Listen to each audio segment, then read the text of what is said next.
Bienvenido a nuestra inmersión profunda en el efecto principal de las obligaciones, el pago.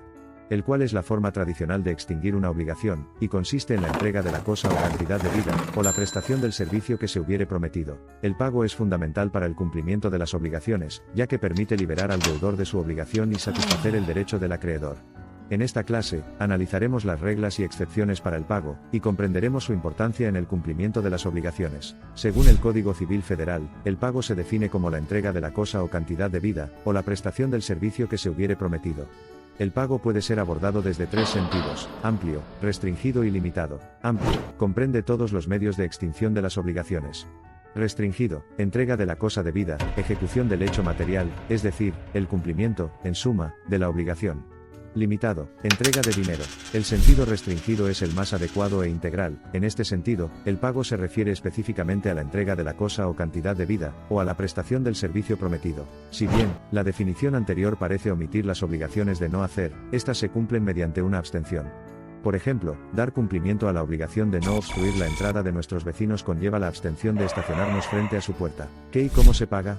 Para responder la primera pregunta, debemos atender al principio de exactitud. El deudor debe cumplir exactamente con la prestación debida para poder liberarse de su obligación, sin que le sea permitido entregar o hacer algo distinto aunque sea de más valor. ¿Cuándo y dónde hay que pagar?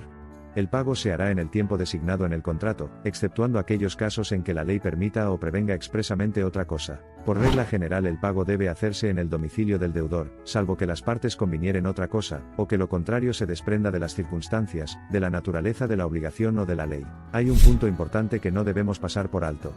Imputación del pago. La designación, o bien, imputación de los pagos supone, a su vez, una pluralidad de obligaciones, es decir, que una persona tenga varias deudas con una misma parte acreedora. Imputación voluntaria. La parte deudora, al hacer el pago, deberá declarar a cuál deuda quiere que éste se aplique. Imputación legal.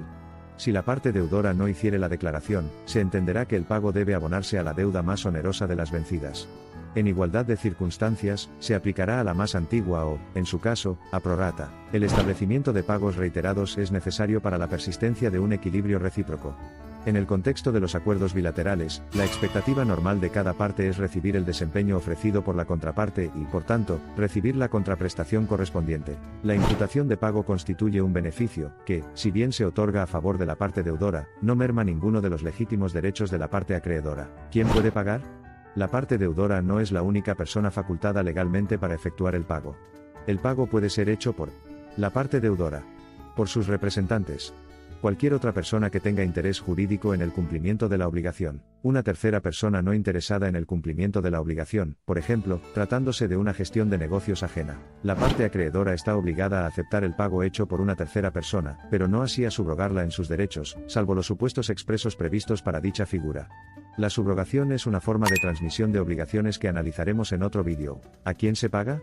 El pago, de acuerdo con lo previsto en el Código Civil Federal, puede hacerse a las siguientes personas: a la parte acreedora o su representante legítimo, a una tercera persona, si así estipuló, y lo hubiese consentido la parte acreedora, a una persona incapaz, siempre y cuando el pago se convierta en su utilidad, a una tercera persona, siempre y cuando el pago se convierta en utilidad para la parte acreedora, a la persona que esté en posesión del crédito. ¿Con qué se puede pagar? Consistiendo el préstamo en dinero, pagará el deudor devolviendo una cantidad igual a la recibida conforme a la ley monetaria vigente al tiempo de hacerse el pago, sin que la prescripción sea renunciable.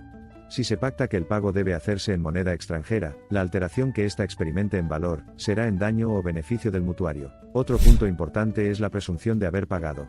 Para analizar las presunciones legales respecto al pago, debemos, en caso de deuda de pensiones, acreditar por escrito el pago de la última. Esto presume el pago de las anteriores, salvo prueba en contrario. Pago del capital sin hacerse reserva de réditos. Cuando se paga el capital sin hacerse reserva de réditos, se presume que estos están pagados.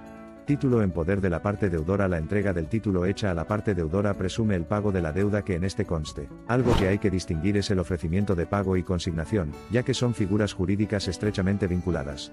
Por lo tanto, las figuras que estamos a punto de analizar son consideradas independientes. El ofrecimiento de pago consiste en un requerimiento hecho por el deudor al acreedor para que cobre, a fin de preparar la mora si éste se niega a ello. Debemos destacar que el ofrecimiento de pago debe hacerse en forma incondicional, ya que, de lo contrario, carecerá de eficacia legal. La consignación, por su parte, es un depósito que se hace a disposición de la autoridad judicial y a favor del acreedor. La consignación es un momento posterior al ofrecimiento, y presupone que la cosa debida se ha depositado judicialmente en las diligencias preparatorias al juicio de consignación.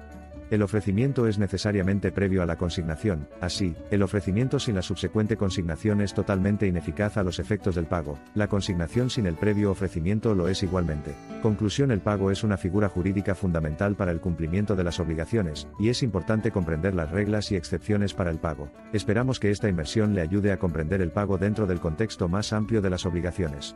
Al encontrar estos conceptos en sus estudios jurídicos o en su práctica profesional, tenga en cuenta sus implicaciones de gran alcance, y el papel vital que desempeñan en el mantenimiento de las relaciones comerciales. Al final, afirmemos todos que las relaciones basadas en el derecho de las obligaciones son muy parecidas a intrincados acertijos legales.